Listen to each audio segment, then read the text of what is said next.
Hello दोस्तों, स्वागत है आप सभी का आपके अपने परिवार मैथ्स वाटिका में। दोस्तों मैं हूं रुपेश यादव और इस वीडियो में हम लोग 10 ऐसे क्वेश्चन को देखेंगे जो सचिवालय सहायक के लिए बहुत ही ज़्यादा इंपॉर्टेंट होगा। इससे पहले भी हमने इस तरह के वीडियोस को अपलोड किया है जिसकी प्लेलिस्ट का लिंक आपको इस वीडियो के डिस्क्रिप्शन में मिल जाएगा। साथ ही साथ प्ले स्टोर से मैथ्स वाटिका एप्लीकेशन को डाउनलोड करके आप हमारे साथ पेड बैच में भी जुड़ सकते हैं। वहाँ पर आपको मैथ और रीजनिंग के फाउंडेशन बैच के साथ साथ एलपी टेक्नीशियन और एसएससी जीडी का टारगेट बैच भी मिल जाएगा। तो आइए शुरू करते हैं आज के क्लास को। देखिएगा, पहला क्वेश्चन आपके सामने है। यह मोस्ट रिपीटेड क्वेश्चन है आपका, बहुत इम्पॉर्टेंट होगा। बोला यह है कि एक भोजन पार्टी के अंत में 10 लोगों ने एक दूसरे से हाथ मिलाया, तो हाथ मिलाने की कुल संख्या हमें बताना है। कुल 10 लोग थे, प्रत्येक एक दूसरे से हाथ मिलाए हैं, तो हाथ मिलाने का कुल कितना संख्या होगा, यानी कितना बार हाथ मिलाया जाएगा।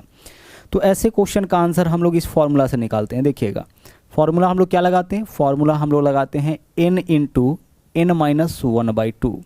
जहाँ n के स्थान पर क्या लिखेंगे हम लोग, n के स्थान पर लिखेंगे व्यक्तियों की संख्या।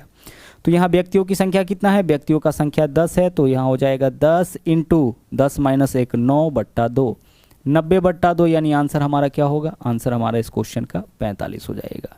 अगर सवाल यह पूछे कि 5 व्यक्ति थे, प्रत्येक एक दूसरे से हाथ मिला है, तो हाथ मिलाने का कुल संख्या 5 -1 करेंगे तो 4, 5 × 4/2 यानी 10 हो जाएगा। 15 लोग हैं, प्रत्येक एक दूसरे से हाथ मिलाते हैं, तो हाथ मिलाने का कुल संख्या 15 × 14/2। ठीक है, तो ऐसा कोई भी क्वेश्चन आए इस मेथड का उपयोग करके आप आसानी से इसका आंसर निकाल सकते हैं। चलिए बढ़ते हैं नेक्स्ट क्वेश्चन में। अगला देखिएगा, क्वेश्चन नंबर 2। यह भी एक सवाल है जो मोस्ट इंपॉर्टेंट है, मोस्ट रिपीटेड यह आपका सवाल है। बोला यह है कि एक चिड़ियाघर वालों ने जानवरों के सिरों को गिना तो पाया कि उसका संख्या 80 है, और जब उनके पैरों को गिना तो पता चला उसका संख्या 250 है। सिर का संख्या कितना, 80, और पैर का संख्या 250। उस चिड़ियाघर में कबूतर थे, घोड़े थे और गधे थे, यानी कबूतर, घोड़ा, गधा 3 प्रकार का प्राणी है, जिसमें से कबूतर हो जाएगा 2 पैर वाला और घोड़ा और गधा क्या होगा, 4 पैर वाला। आगे बोला है गधा और घोड़ों की संख्या में 1:2 का अनुपात है, तो चिड़ियाघर में कितने घोड़े हैं। घोड़ों की संख्या हमें पता लगाना है। सबसे पहला चीज़ यहाँ पे हम लोग यह करेंगे कि जब भी आप लोगों से ना 4 पैर वाले जानवरों की संख्या पूछे, कितना वाला, 4 पैर वाला, तो 4 पैर वाले जानवरों की संख्या निकालने के लिए एक फॉर्मूला यूज करिएगा। फॉर्मूला क्या है, लेग। लेग का संख्या जो होगा, यानी पैर का संख्या जो होगा, वो सिर की संख्या से ज़्यादा होगा।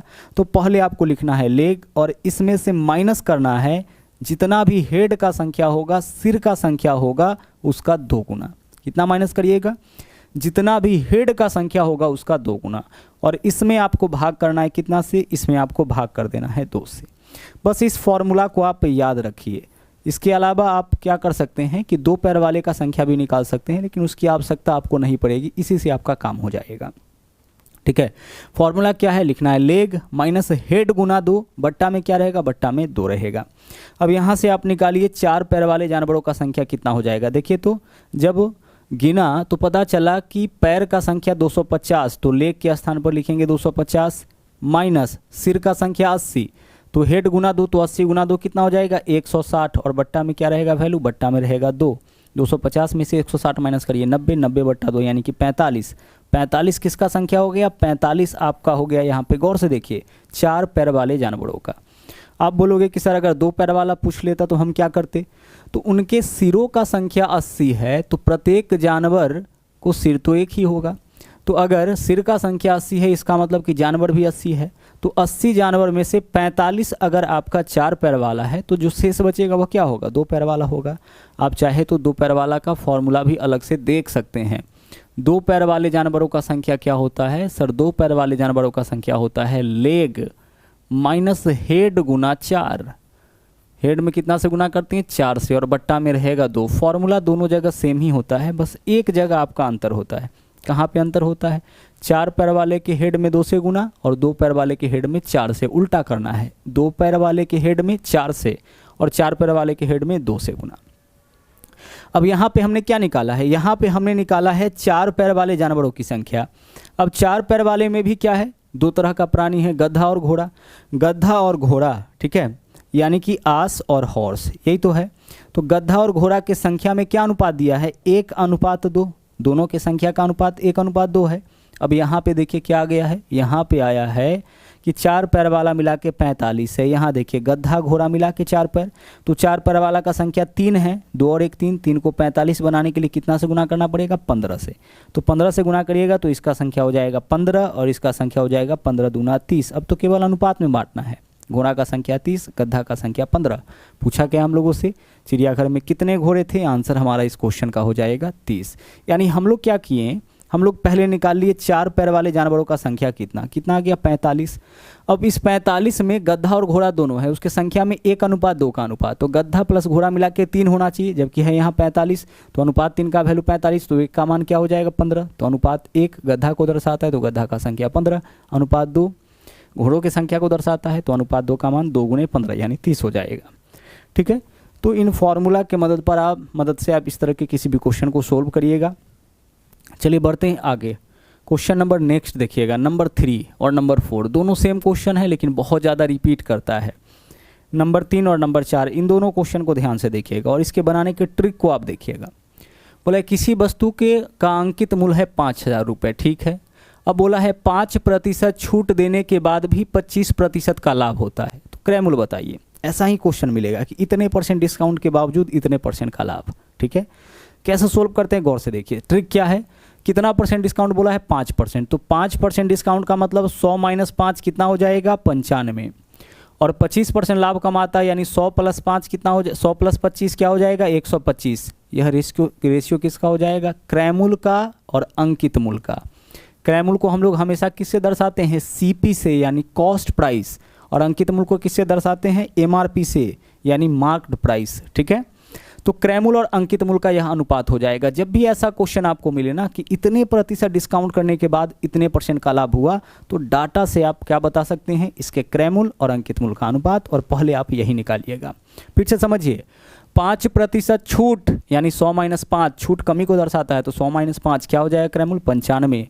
25% लाभ होता है, 100 + 25 125%। अब आगे चलिए, इसको काटिए, दोनों 5 से अनुपात तो स्मॉलेस्ट सिंपलेस्ट फॉर्म होता है, तो दोनों वैल्यू अगर कट रहा है तो काटिए। 5 से अगर काटते हैं तो यहाँ हो जाएगा 19, और 5 से अगर आप इसको काटते हैं तो क्या हो जाएगा? 25। 25 पंचे 125, 19 पंचे 95। अब चलिए, क्रय मूल्य और MRP का अनुपात आ गया। दिया क्या है क्वेश्चन में? अंकित मूल्य 5000। अंकित मूल्य कितना दे रखा है क्वेश्चन में आपका? 5000। आप यहाँ से देखो अंकित मूल्य कितना है? 25, यानी 5000 अनुपात 25 का मान है, तो 25 से भाग करिएगा तो अनुपात 1 का मान निकलेगा। हमें बताना है क्रय मूल्य यानी अनुपात 19 का मान, तो हम 19 से गुना करेंगे। आगे क्या करना है? जिसका मान देगा उससे भाग, जिसका मान पूछेगा उससे गुना। काटिए, 25 से काटिएगा, 25 दूना 50, 200, 200 × 19, 19 दूना कितना हो जाएगा? 3800। तो 3800 रुपये इस वस्तु का क्या होगा? क्रय मूल्य हो जाएगा। अगर मान लीजिए क्वेश्चन में क्रय मूल्य देता, तो क्रय मूल्य देता मान लीजिए 3800 क्रय मूल्य है, तो 3800 किसका मान हो जाता? अनुपात 19 का, तो 19 से भाग करते, 3800/19 अनुपात 1 का मान निकलता। MRP पूछता यानी अनुपात 25 का मान हम लोग निकाल लेते। ठीक है, अगले क्वेश्चन में आइए, सेम ही चीज़ है।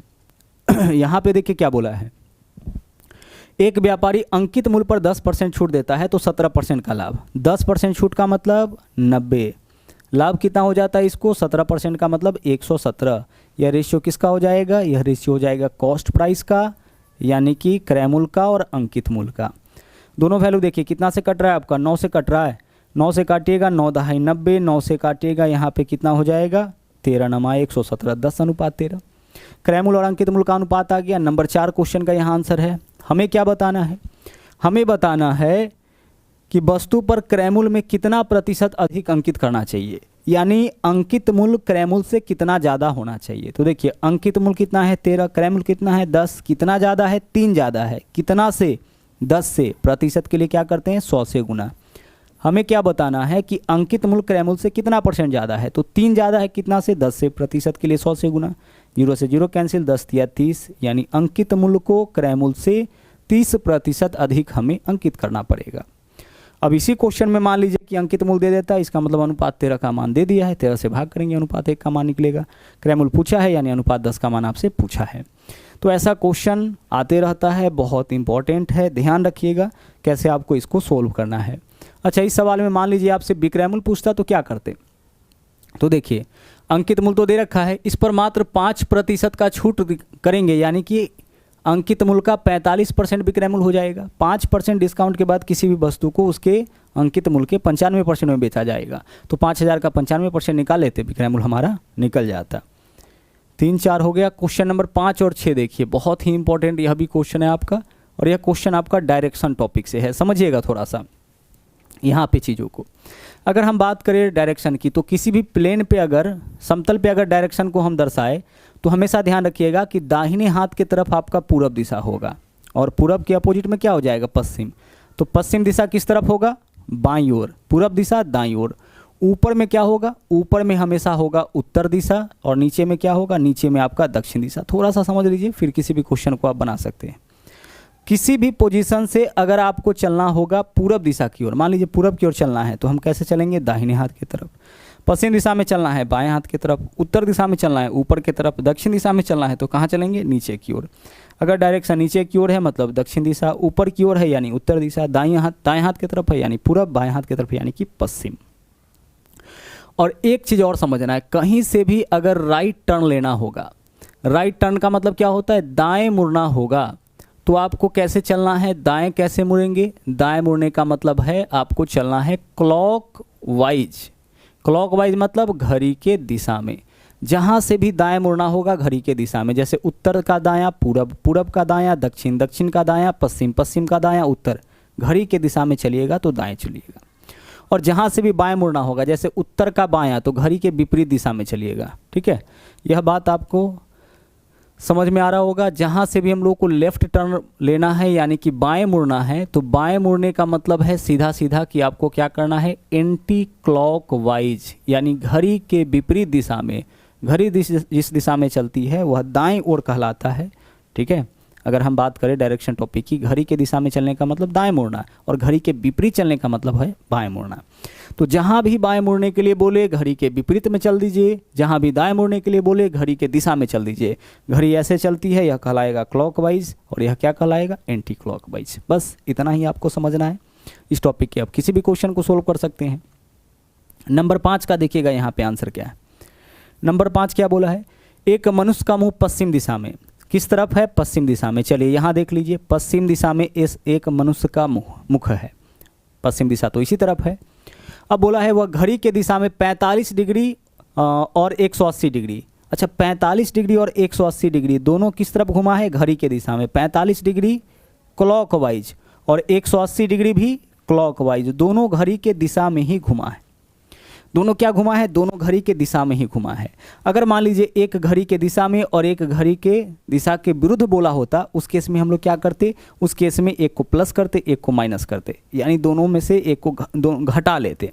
मान लीजिए यह एंटी क्लॉक होता, यह क्लॉक होता, तो क्या करते, एक प्लस में एक माइनस में ले लेते। ठीक है, हमें क्या करना पड़ता है, सारे क्लॉकवाइज को एक साथ जोड़ना होता है और सारे एंटी क्लॉकवाइज को एक साथ जोड़ेंगे और फिर उसका हम लोग डिफरेंस निकालेंगे। लेकिन यहाँ चूंकि सब क्लॉकवाइज है इसलिए दोनों को जोड़िए।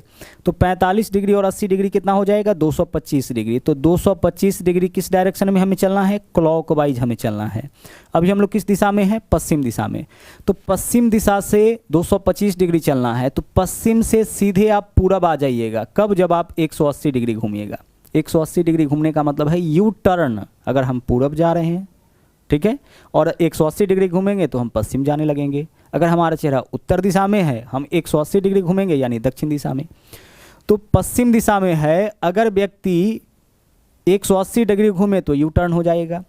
तो 180 के अलावा हमें कितना और घुमाना है, कितना और घुमाना है क्लॉकवाइज में, 45 और। तो अब यहाँ से 45 तो यहीं पे आके रुक जाएगा, यानी यही डायरेक्शन हमारा आंसर होगा, यह वाला डायरेक्शन ही आंसर हो जाएगा। 90 बोलता तब तो यहाँ तक पहुँचते।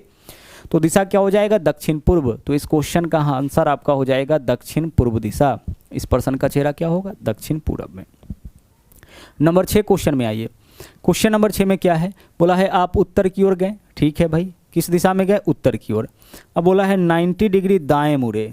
किस 90 डिग्री क्या है, राइट टर्न लिए, दाएं मुड़े। फिर उसके बाद फिर से बोला है 90 डिग्री दाएं मुड़े। चलिए यह भी अच्छी बात है। फिर आगे क्या बोला, फिर आगे बोला है आपका 90 डिग्री बाएं घूमे। 90 डिग्री फिर से किस तरफ घूमे हैं, बाएं घूमे हैं, ठीक है, बाएं यानी कि लेफ्ट। दाएं के लिए क्लॉकवाइज बोल सकता है, बाएं के लिए एंटी क्लॉकवाइज बोल सकता है। हम यहाँ पे क्या करेंगे, सारे क्लॉकवाइज को एक साथ जोड़ेंगे और एंटी क्लॉकवाइज को एक साथ और घटाएंगे। तो 90 और 90 180 राइट हो जाएगा, 90 लेफ्ट। तो 180 में से 90 माइनस करेंगे, कितना आ जाएगा, 90 डिग्री। और यह 90 डिग्री लेफ्ट होगा कि राइट होगा, जिसका वैल्यू ज़्यादा होगा। तो 180 डिग्री राइट में है ना, तो 90 डिग्री राइट हमारा आंसर होगा।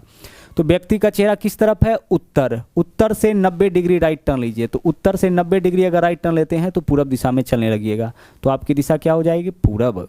इसको हम ऐसे भी कर सकते थे, 90 डिग्री राइट से 90 डिग्री लेफ्ट कैंसिल, यानी हमारा आंसर क्या हो जाएगा, 90 डिग्री राइट। तो 90 डिग्री राइट किस तरफ चेहरा है, उत्तर। उत्तर से अगर आप 90 डिग्री राइट चलिएगा, किस दिशा में आ जाइएगा, पूरब। उत्तर में हैं आप, यहाँ से 90 डिग्री राइट चलिएगा, किस दिशा में आपका चेहरा हो जाएगा, पूरब दिशा। चलिए बढ़ते हैं अगले क्वेश्चन में। नंबर 7 क्वेश्चन है। यहाँ भी देखिए इसी कॉन्सेप्ट का यूज करेंगे और यह क्वेश्चन भी बहुत इंपॉर्टेंट है, इसलिए 2 क्वेश्चन बिल्कुल ऐसा देखेंगे। सूर्यास्त से पहले रेलवे क्रॉसिंग प्लेटफॉर्म पर सचिन और अंजलि एक दूसरे से आमने सामने बात कर रहे थे, यानी सचिन का चेहरा अंजलि के सामने और अंजलि का चेहरा सचिन के सामने। यदि अंजलि की छाया बिल्कुल सचिन के बाईं ओर थी तो सचिन का मुख किस दिशा में। अब सवाल समझना ध्यान से, कैसे, हमें क्या बताना है, छाया वाला क्वेश्चन है। कैसे सोल्व करते हैं, गौर से देखिए। पहली चीज आप यह देखिए कि सूरज किस तरफ है, तो यह वर्ड आपको जरूर मिलेगा, सूर्योदय या सूर्यास्त। अगर सूर्यास्त है इसका मतलब कि सूरज किस दिशा में होगा, सर सूरज पश्चिम दिशा में होगा, सीधी सी बात है। सूरज किस दिशा में होगा, पश्चिम दिशा में। सूर्योदय बोलता इसका मतलब सूरज किस तरफ, पूरब की तरफ, दाहिने हाथ की तरफ पूरब, बाएं हाथ की तरफ पश्चिम। तो पहला चीज तो आप यह देखिए कि सूरज किस तरफ है, सूर्यास्त शाम यानी सूरज पश्चिम दिशा में, सूर्योदय सुबह यानी सूरज पूरब दिशा में। अब आगे, अब क्वेश्चन को पढ़िए, कहीं ना कहीं बाएं दाएं जरूर बोला होगा। यहाँ देखिए बात कर रहे थे अंजलि की छाया बिल्कुल सचिन के बाईं ओर, किस तरह बोला है, बाएं। तो अगर क्वेश्चन में बाएं बोलेगा तो बाएं घुमाइए इसको। तो बाएं का मतलब क्या होगा, क्लॉकवाइज की एंटी क्लॉक। सर यहाँ से बाएं का मतलब इस तरफ व्यक्ति जा रहा है, बाएं का मतलब नीचे की ओर, बाएं का मतलब होगा एंटी क्लॉकवाइज। तो एंटी क्लॉकवाइज यह कौन सा दिशा आ गया, बस इतना ही करना था। यह कौन सा दिशा आ गया, नीचे की ओर। नीचे की ओर का मतलब कौन सा दिशा, दक्षिण दिशा। इसी दक्षिण दिशा में किसका चेहरा होगा, जिसके बाएं दाएं क्वेश्चन में बोला है। तो किसके बाएं बोला है, सचिन के बाएं। किसका पिक्चर बन रहा है, किसका यहाँ पे छाया बन रहा है, उसको मत देखिए, किसके बाएं बना है, सचिन के बाएं, यानी सचिन का चेहरा दक्षिण में। हम लोगों से क्या पूछा है, सचिन का चेहरा किस दिशा में, आंसर हो जाएगा दक्षिण। और अगर पूछता अंजलि तो उत्तर हो जाता, चूंकि वह सचिन के क्या है, अपोजिट। क्या करना है फिर से समझिए, सूर्यास्त के समय यानी सूरज पश्चिम दिशा में, छाया किस तरफ बना है, बाईं ओर, यानी इसका बायां।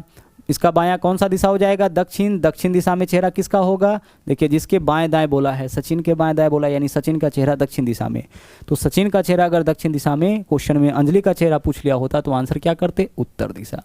यहाँ देखिए सुबह, सुबह का मतलब सूरज किस तरफ होगा, पूरब। अब आगे छाया एक्स के बाईं ओर, यहाँ से बाईं ओर चलना है तो कैसे चलेंगे, क्लॉकवाइज की anti clock. Sir clockwise anti clock, इस तरफ है चेहरा, एंटी क्लॉक चलेंगे ना, घड़ी के विपरीत दिशा में। तो उत्तर, यह दिशा कौन सा हो गया, उत्तर। उत्तर दिशा में चेहरा किसका होगा, छाया एक्स के बाईं ओर, यानी एक्स का चेहरा उत्तर दिशा में। बोला है एक्स का चेहरा किस दिशा में, आंसर हो जाएगा उत्तर दिशा में। अगर वाई का चेहरा पूछा होता तो वाई का चेहरा हो जाता दक्षिण दिशा में, एक्स के अपोजिट। बढ़ते हैं अगले क्वेश्चन में। नंबर 9 और नंबर 10 क्वेश्चन देखिए, सिंपल सा क्वेश्चन है लेकिन बार बार यह सवाल आपका आ जाता है।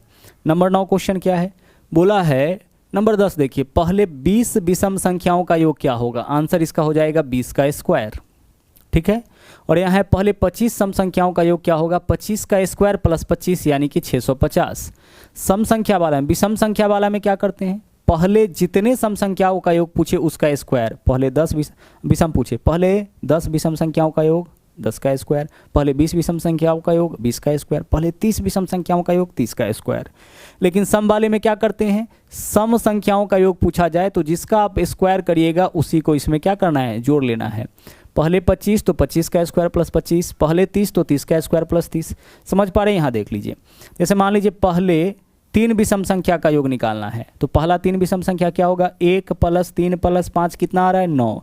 देख लीजिए पहले 3 विषम संख्या का योग 3 के स्क्वायर के बराबर आ गया। लेकिन पहले 3 सम संख्या का अगर हम योग निकालते हैं, सम संख्या 2, 4, 6 यही होगा, देख लीजिए कितना आता है 12। तो पहले 3 सम संख्याओं का योग जो होगा वह 3 के स्क्वायर प्लस 3 के बराबर। तो सम वाले में क्या करना है, जिसका आप स्क्वायर करिएगा उतना आपको जोड़ना भी पड़ेगा। 3 सम संख्याओं का योग 3 का स्क्वायर प्लस 3, 4 सम संख्याओं का योग 4 का स्क्वायर प्लस 4, 20 सम संख्याओं का योग 20 का स्क्वायर प्लस 20, 25 सम संख्याओं का योग क्या होगा 25 का स्क्वायर प्लस 25, 650 हो गया। यहाँ 20 विषम था तो केवल 20 का स्क्वायर कर लिए। आगे चलिए नंबर 11, इस वाले सवाल को देखिए।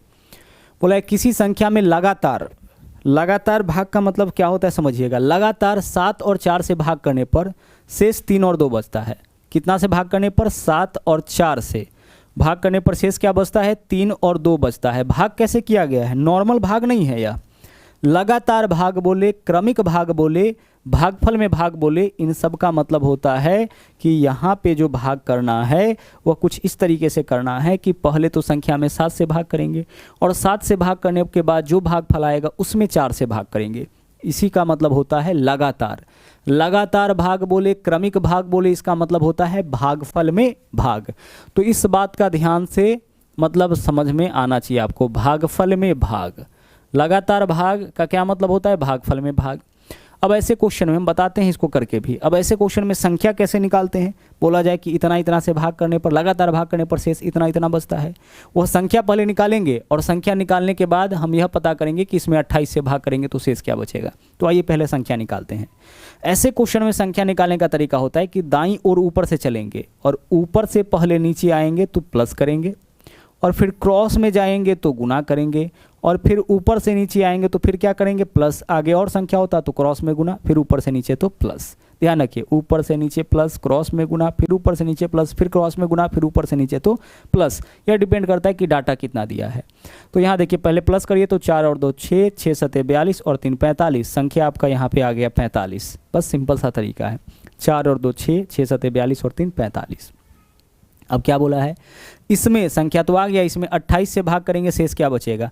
28 से भाग करके देखिए 28 एकम 28, शेष क्या बच जाएगा आपका, शेष आपका बचेगा 17। तो आंसर आपका इस क्वेश्चन का यही 17 हो गया। ध्यान रहे इसी तरीके से आपको क्वेश्चन को सोल्व करना है, या नॉर्मल भाग नहीं है, हम भाग करके बताते हैं।